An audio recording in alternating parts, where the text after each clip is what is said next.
बनाता है। मन का जितना स्मरण होगा द्वैत का होगा, मन का स्मरण शांत हो गया अद्वैत रह गया।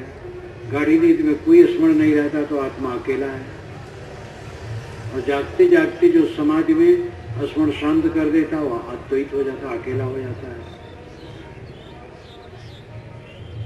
तो मोको कहाँ खोजे बंदे, मैं तो तेरे पास में। ये कहने में द्वैत लगता है, द्वैत नहीं, कहने का तरीका है। हम जिस सत्य को, सुख को, परमात्मा को, ब्रह्म को, खुदा को बाहर खोज रहे हैं वो हमारे अंदर है। अंदर कहना भी द्वैत है, वो भी गड़बड़ हो जाएगा।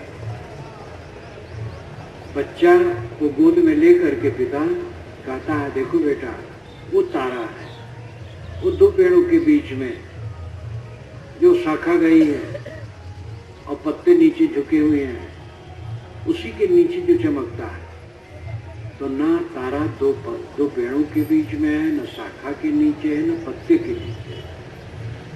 वो तो आकाश में स्वतंत्र है, लेकिन वो निर्देश करने का तरीका है।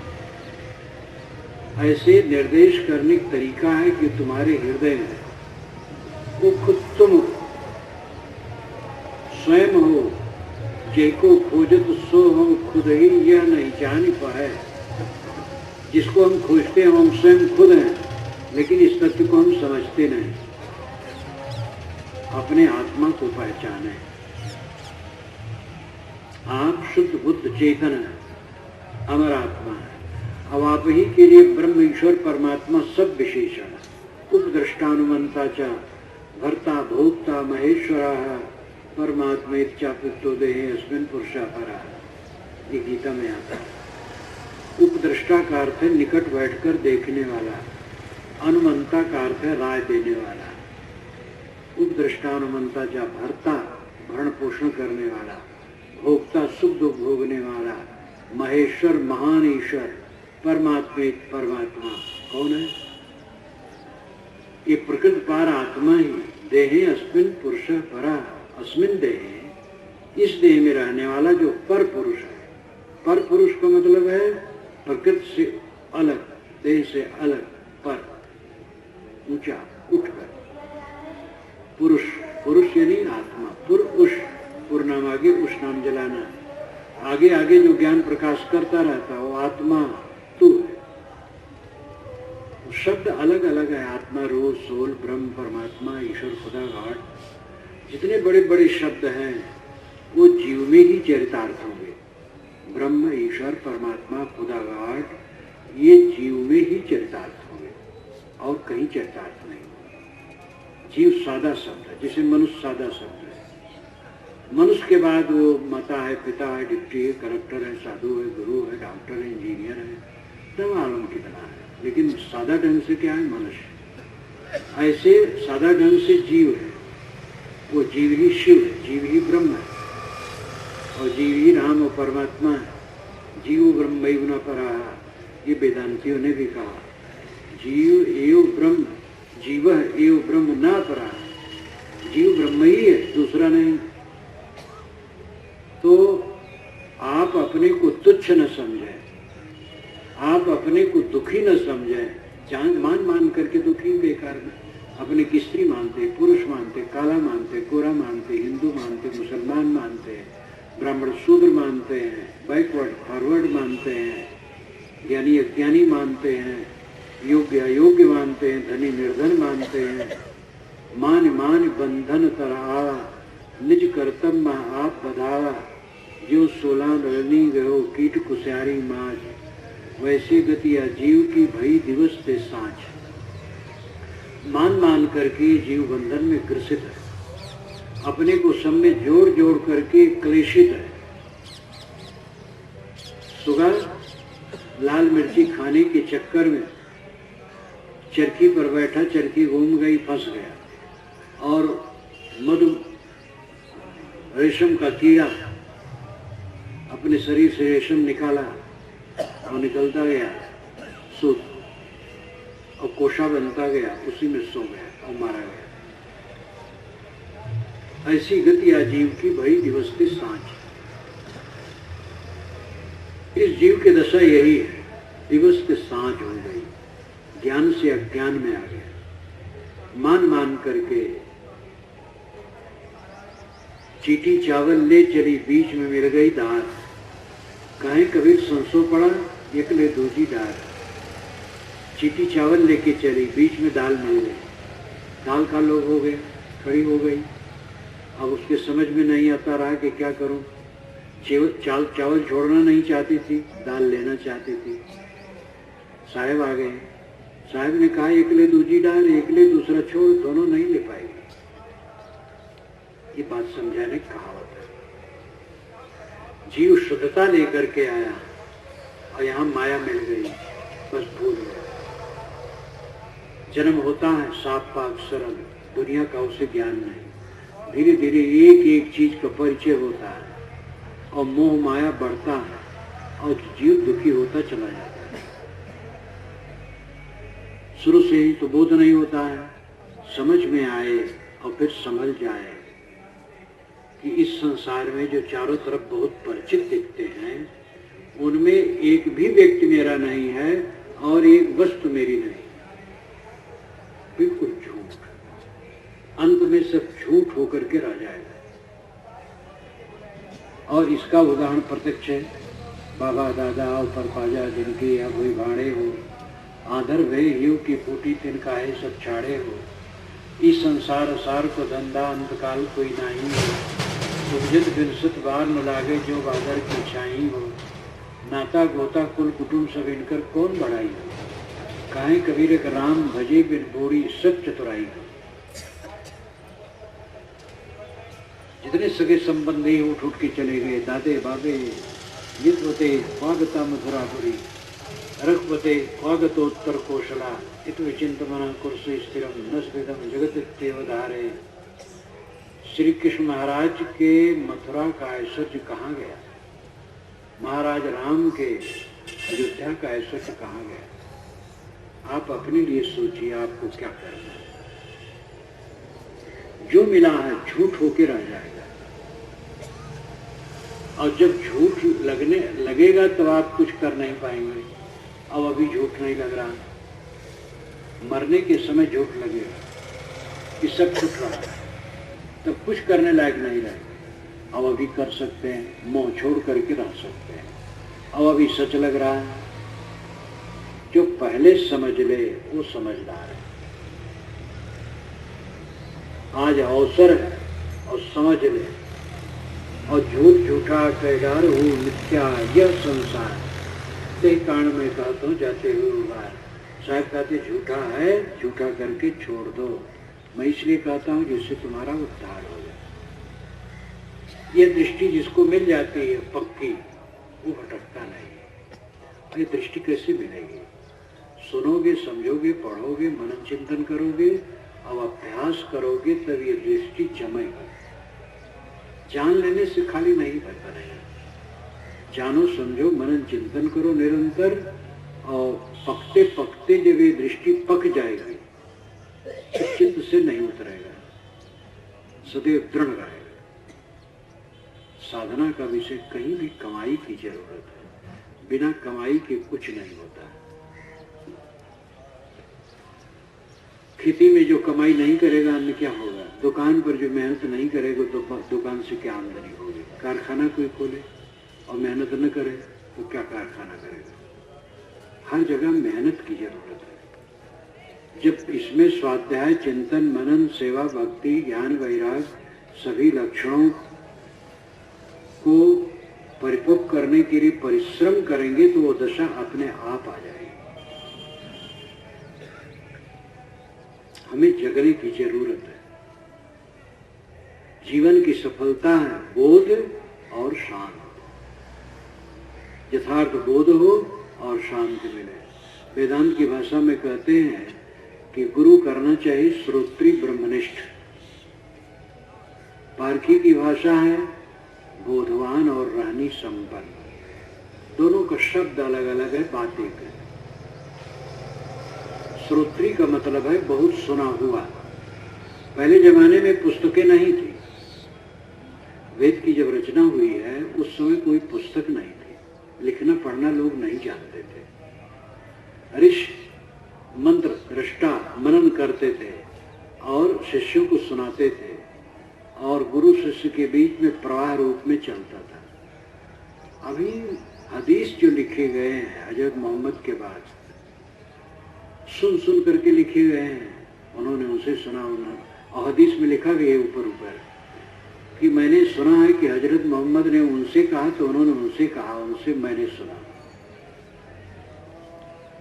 तथागत बुद्ध की वाणियों में बहुत ऐसी जगह है कि उन्होंने उनसे कहा, उन्होंने उनसे कहा तो उनसे उन्होंने सुना। तो पहले सुना जाता था, कहा जाता था, इसलिए ज्ञान को श्रुति कहते थे। वेद के मंत्रों को श्रुति इसीलिए कहा गया कि सुन सुन करके हजारों वर्षों तक चलता रहा। तो श्रोत्री का मतलब है जो बहुत सुना, बहुत सुनने वाला ज्ञान का आगर बन जाता, सागर बन जाता है। श्रोत्री यानी ज्ञानवान, आत्मज्ञानी और ब्रह्मनिष्ठ यानी आत्मलीन हो, आत्मसंतुष्ट हो, ऐसा गुरु करना चाहिए। पारकी कहते हैं बोधवान और रहनी संपन्न गुरु करना चाहिए। वही बात है, बोधवान, बोध जो प्रबुद्ध हो गया, जग गया अपने आप में, और रहनी संपन्न तृप्त हो गया, ऐसा गुरु करना चाहिए। क्योंकि हम अपने जीवन में चाहते हैं पूर्ण जागृति हो जाए और पूर्ण तृप्त हो जाए। ये पैसे से नहीं होगा, विद्या से नहीं होगा, पद से नहीं होगा, गुरु बाबा बनने से भी नहीं होगा, मंडलेश्वर जगत गुरु बनने से भी नहीं होगा, लेखक और विद्वान बनने से भी नहीं होगा, पूंजीपति बनने से, राजा बादशाह और मंत्री बनने से तो क्या होगा। ये तो किसी विवेकवान सदगुरु की शरण में लगकर, समझकर और सारे अहंकार ममकार को छोड़ करके जो कुछ अपना माना हुआ है उसको धूल करके होगा। धूल जिसका हमें अहंकार है वो सब धूल है। शरीर धूल है, धूल की ढेरी है। कबीर धूल सकेल के पुरजो बांधी ये, 4 दिवस का पेखना फिर खे का खे। साहब कहते धूल सकेल करके ये शरीर रूपी पुड़िया बना दी गई है और 4 दिन के देखने भर का है, फिर धूल का धूल है। शरीर धूल है। जब शरीर धूल है तो बाकी और कौन चीज है जो धूल नहीं है। कपड़ा धूल है, अंत में धूल, सारी चीजें तो धूल है। इस धूल को धूल जो समझता है हर समय वो हर शोक से पार रहता है। सम्मान क्या हुआ, अपमान क्या हुआ, मुझे किसी ने क्या गाली दी, उसकी समझ है। गाली देने में उसे संतोष है तो मुझे परम सुख है। अगर कोई मेरा अपमान किया भरी सभा में, बड़ी खुशी है, उसको आनंद आ गया, मेरा कोई नुकसान नहीं हो। यथार्थ बोध की रहनी में जब साधक पहुंचता है, कलेश नाम की कोई चीज नहीं रहती। कौन ऐसी अवस्था है और कौन ऐसा समय है जब आपके सामने प्रतिकूलता नहीं रही।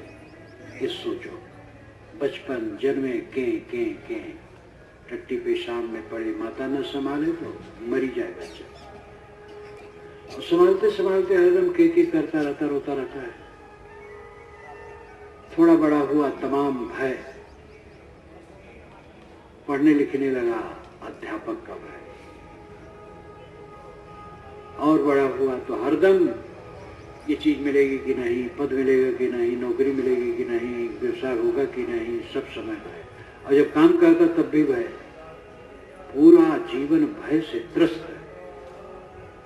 शरीर छूट न जाए, प्रिय छूट न जाए, हमारे प्यारे प्यारे मर न जाए, हरदम भय, हरदम भय। कौन ऐसा समय है और कौन ऐसी उम्र है जब आप वो प्रतिकूलता नहीं रही, सब समय रहे। इस प्रतिकूलता से ऊपर उठता है तो सब धूल समझता है। छुट्टी तो क्या, पहले छोड़ दिया, दे रहे चाहे न रहे, न रहे दे से क्या मिलता है। पृथ्वी छूट जाए, जब तक जीवन है प्रारब्ध चलेगा, कुछ तो रहने वाला नहीं। सब झाड़ दो। घोड़ा अपने रोए को झरझरा देता है। कुछ जानवरों में ये क्षमता होती है, चाम को फरफरा देते हैं, सब गर्दा झड़ जाता है। हम लोगों में क्षमता नहीं। ऐसे फरफरा दो सब, हमें कुछ नहीं चाहिए, सब मिट जाए मिट जाए। मिटना तो ही है, हमारा क्या जाता है। अवध क्षेत्र में कहावत कहते, नंगा नाचे फटे काव। नंगा अगर आदमी नाचता है तो क्या फटेगा? पहले ही नहीं कुछ है, मेरा छुटेगा क्या? मेरा कुछ है ही नहीं है। ये जोड़ जोड़ करके हमने तकलीफ उठाई है। एक लड़की एक लड़का दोनों मोहब्बत कर लिए, पति पत्नी बन गए, अब एक दूसरे के लिए दुखी होने लगे, और पहले कोई दुख नहीं था। हम मान मान कर जोड़ जोड़ करके तकलीफ पहुंचते हैं। कुछ तो जोड़ना पड़ता है। सब उतना ऊंचे ज्ञान के नहीं हो सकते हैं, इसलिए पति पत्नी बनेंगे, फिर बच्चे होंगे, उनको निभाना पड़ेगा। और इसी सब में संकट आता है, वो विवेक से रह नहीं पाते। कर्म करते हुए कुर्वन्ने कर्माणि जिजीविषेतम समाह एवं तो नानथे दोस्त ना कर्म लिप्यते नरे। ये शुक्ल यजुर्वेद का मंत्र है। काम करते हुए 100 वर्ष जीने की इच्छा रखो। 100 वर्ष को तो मतलब यह है कि 100 वर्ष जी पूरी उम्र मानी जाती थी वैदिक युग में। अब आज भी करीब करीब वो है। जो हजारों लाखों वर्ष की कल्पना पुराणों में है वो बिल्कुल फर्जी है। वेद के ऋषि सच कहते हैं 100 वर्ष जीना। जीव एवं सरदा सतम, कहीं कहीं सरदा सतात आया है, यानी 100 वर्ष से ऊपर, वो भी यथार्थ है। 100 वर्ष से ऊपर भी लोग जीते हैं। कबीर साहब 119 वर्ष 7 महीने 26 दिन रह के शरीर छोड़े। अभी एक जयपुर में मियाँ जी 138 वर्ष में शरीर छोड़े, 2 वर्ष हो रहे हैं। तो 7 भी होते हैं, 100 वर्ष से ऊपर भी कोई कोई जीते हैं। ये यथार्थता है। हम 100 कर्म करते हुए 100 वर्ष जीने की इच्छा रखते हैं, तो 100 वर्ष तो उनका टेक है। मतलब है पूरा जीवन कर्म करते हुए जीने की इच्छा रखें। एवं तो ही नानते दोस्त, बस यही तुम्हारे लिए रास्ता है, दूसरा रास्ता नहीं। न कर्म लिप्यते न रे, आदमी कर्म में लिपायमान न हो। और इतनी समझदारी से कहा गया है कि क्या पूछना। ये मंत्र पूरा जीवन कर्म करते हुए जीने की इच्छा रखो, निकम्मे मत बनो, कर्मशील रहो। और कर्म करते हुए कर्म में लिपायमान न हो, यही तुम्हारे लिए रास्ता है, दूसरा रास्ता नहीं है। जहां रहोगे और लोग साथी होंगे, न परिवार बनाओ। हम लोग परिवार नहीं बनाए तो समाज बन गए। गृहस्थी बनती है राग से और विरक्ति बनती है वैराग से। जो विरक्त होता है वो गृहस्थी छोड़ देता है। विवाह नहीं किए तो नहीं किए है तो भी छोड़ देता है। और गृहस्थी बनती विवाह करने पर। 2 धाराएं हैं। तो गृहस्थी में तो सब प्रपंच बढ़ गया, लेकिन विरक्ति में भी तो प्रपंच बढ़ता है। यहाँ भी तो गुरु भाई शिष्य समाज यहाँ भी बनता है। प्रपंच का मतलब विस्तार। और यहाँ भी लेना देना, काम करना, करवाना, समझना बूझना, एक दूसरे को निभाना, यहाँ भी पड़ता है। तो बिना निभाए कोई किसी का चल नहीं सकता। कितना ज्ञान वैराग कोई करे, भूख लगेगी, ठंडी गर्मी लगेगी, नींद लगेगी, रोग व्याधि लग जाए, चिकित्सा और दवाई की जरूरत पड़ेगी। इसलिए निरानिर आत्मा ही नहीं है, जीव ही नहीं है, देह भी है और उसका प्रपंच भी है। विवेक से उसमें जीना है। न कर्म लिप्यते न रहे एवं तो ही नान्यथे दोष। तुम्हारे लिए कोई दूसरा रास्ता नहीं, एक ही रास्ता है। कर्म करो और रहो अकर्मी। सदगुरु कबीर कहते कर्म करे और रहे अकर्मी, ऐसी युक्ति बतावे। सदगुरु ऐसी युक्ति बताता है कि कर्म करे और अकर्मी रहे। वही न कर्म लिप्यते न रहे। आदमी कर्म में लिपायमान न हो, अनासक्त रहे। परिवार का पोषण करो, अनासक्त रहो। मित्रों का मैत्री व्यवहार करो, अनासक्त रहो। शरीर को खिलाओ पिलाओ, धो साफ करो, स्वच्छ रखो, कायदे से रखो, लेकिन अनासक्त रहो। लाश, हम लोग लाश लेके घूमते हैं, सब लास्ट हो रहे हैं। इसको इस ढंग से समझो, फिर भोग की भावना नहीं होगी। जवानी सौंदर्य और बल की सार्थकता मनुष्य समझता है काम भोग में है। जवानी की कल्पना, सौंदर्य की कल्पना, बल की कल्पना, तो इसकी सार्थकता किसमें है? काम भोग में। ये अविद्या का लक्षण है। सारे बल की सार्थकता है कल्याण अवस्था की प्राप्ति। कल्याण है हर समय खुश रहना, हर समय खुश। और वो आध्यात्मिक खुशी हर समय खुशी रहती है। व्यवहारिक खुशी तो आई और गई, थोड़ी अनुकूलता मिली खुश, प्रतिकूलता मिली दुख, ना खुशी। एक रस खुशी, एक रस तृप्ति, एक रस आनंद, आत्मलीनता, स्वरूप लीनता, स्वरूप विचार में ही। इस बात को समझो और इसको दूसरे ढंग से समझो कि प्राप्त में संतोष, जो प्राप्त है उसमें संतोष, इसमें सदैव तृप्त रहेगा। एक होता है प्राप्त, एक होती है प्राप्ति। हम प्राप्त में संतुष्ट रहे, प्राप्ति के चक्कर में तो कभी सुख नहीं। क्या चाहिए? कुछ ठिकाना है?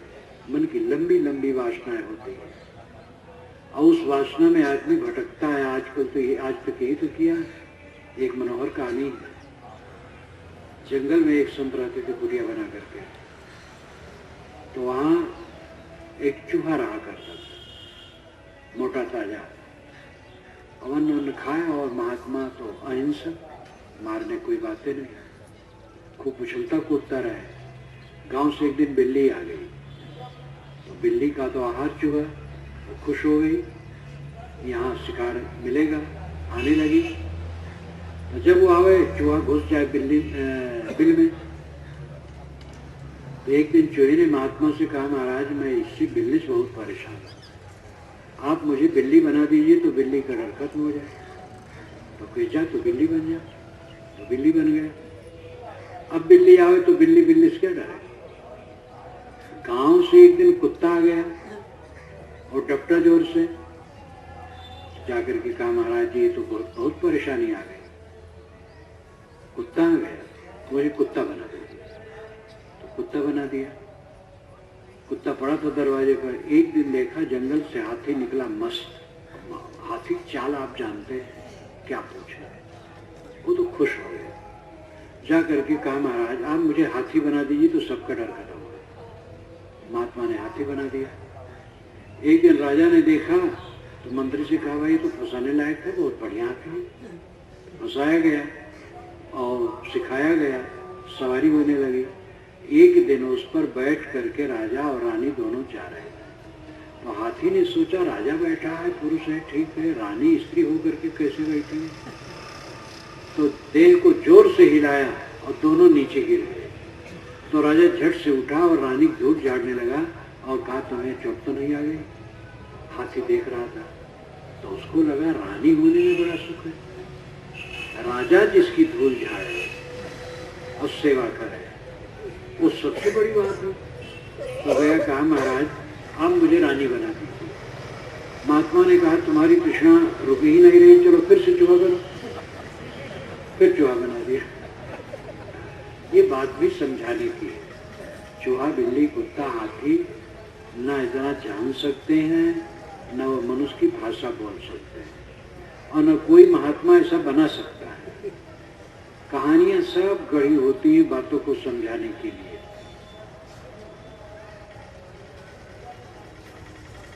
तो अंत में वो चूहा का चूहा रहा। मतलब है कि तृष्णा रुकती नहीं। प्राप्ति कहां तक होगी? प्राप्त है वो बहुत है, जो प्राप्त है उसमें संतुष्ट वो बादशाह है। आत्मसंतुष्ट बादशाह है। न परमात्मा प्राप्त करना है, न मोक्ष प्राप्त करना, न भोग प्राप्त करना, कुछ नहीं प्राप्त करना। और सब प्राप्त की कामना जब छूट गई, बस वही परमात्मा है, वही मोक्ष है और वही सब कुछ है। बुभुक्षा, मुमुक्षा, बुभुत्सा, ये तीन होते हैं।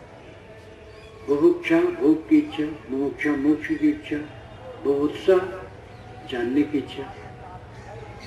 जब पूर्ण अवस्था आ गई, सारी इच्छाएं खत्म हो गई, मुमुक्षा भी नहीं रहती, क्योंकि मोक्ष हो ही गया तो मोक्ष की इच्छा बातें नहीं है। हरिद्वार जो आ गया तो हरिद्वार पहुंचने की इच्छा क्या करेगा, तो पहुंच ही गया। जब मुक्त हो गए तो मुमुक्षा कहाँ रह गई। अब बुभुत्सा आप क्या जानो, जानना पाना करना सब पूरा हो गया। ऐसी आत्म तृप्ति परमानंद, और ये बोध और अभ्यास से होने वाला है। समझो और ठहरो, देखो और रुको और देखो। चलो, कहीं कहीं मोड़ पर लिखा रहता है, खतरा रहता है तो कहते हैं रुको, देखो, रुको, चलो। तो समझो और रुको। दौड़ दौड़ दौड़ या जहां तक मन की दौड़, दौड़ थका मन फिर भया वस्तु ठौर की ठौर। दौड़ते दौड़ते बहुत दौड़ा, और जब थक गया, रुक गया, तो वस्तु अपने पास। एक महात्मा जंगल में रहते थे, गांव वाले उनके पास गांजा पीने जाओ, गजेड़ी थे, और तो अच्छे थे, उनमें कोई दुराचार नहीं था, वैरागवान थे, सदाचारी थे। लेकिन अब रोग लग गया था उनका गांजा पीते थे। तो गांव वाले गांजा पीने 10-5 लोग जाते रहते थे। एक दिन गए और बीच में नदी थी, नदी पार करके जाना। शाम को गए और वहां खूब गांजा दम पर दम लगा।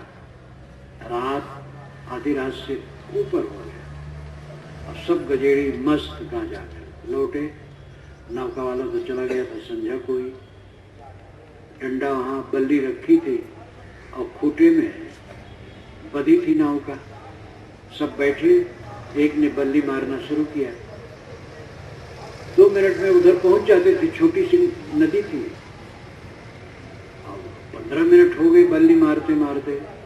दूसरे ने कहा यार तुम कैसे, लाओ हम मारते हैं। दूसरा उठाओ, बल्ली मारने लगा। बल्ली मारते मारते सवेरा होने का समय आ गया और उधर नहीं पहुंचे। धीरे धीरे नशा उतरा और पूर्व से प्रकाश फैला, तो लगा कि खूटे में नौका बंधी है। जब खूटे में नौका बंधी है तो कैसे पार पड़ी। हमारा अहंकार खूटा है, अहंकार में हम बंधे हैं। अब अहंकार किस चीज का, धूल माटी का। इसको समझें, बराबर समझें, बराबर समझें। एक दिन के उपदेश से नहीं होगा। ऐसा सुने, ऐसा सोचें, ऐसा मनन करें, चिंतन करें, ऐसी बात पढ़ें, तो धीरे धीरे धीरे धीरे पर्दा कटेगा और वो दशा आएगी। इसकी कमाई लोग बहुत कम करते हैं। देखो इतने लोग बैठे हैं, लेकिन कितने लोग हैं जो 1 घंटा अकेले में बैठते हैं चिंतन, ध्यान, पठन, मनन करने के लिए। कितने लोग बैठते हैं, टीवी में बैठते हैं, टीवी देखते हैं। रात में टीवी और सुबह अखबार, बस बेड़ा पार। टीवी से विकार दिमाग में भर के सोए और सुबह अखबार पढ़े, राजनेताओं की बकवास पढ़े, बस। अब उसी उबलते रहे। कोई भाजपा को ले लिया, कोई कांग्रेस को ले लिया, सड़क में, रास्ते में, ट्रेन में झगड़ रहे बिला वजह। समय किसके पास है? समय तो लोग बर्बाद करते हैं।